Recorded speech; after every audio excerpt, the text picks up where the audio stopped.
पाकिस्तान जहाँ आने वाली नस्लों की फिक्र किसी को न थी और दरख्तों की बेदरे कटाई से हुई कुदरती माहौल की तबाही, जिससे बारिशों में आई नुमाया कमी और माहौलियाती खतरात बढ़ने लगे। इंसानी बेकदरी से खूबसूरत जमीन रेगिस्तान में बदल रही थी। टिम्बर माफिया और लैंड माफिया का राज था।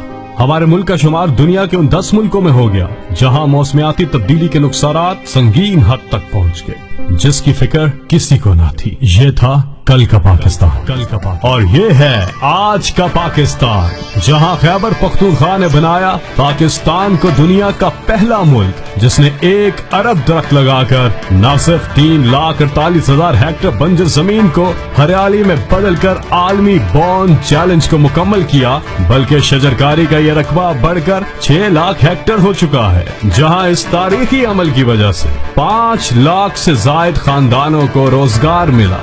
ये खैबर पख्तूनख्वा था नहीं, ये खैबर पख्तूनख्वा है, और ये भी पाकिस्तान है। तब्दीली लाने वाले बनो, तो यहाँ भी बहुत कुछ बदल सकता है।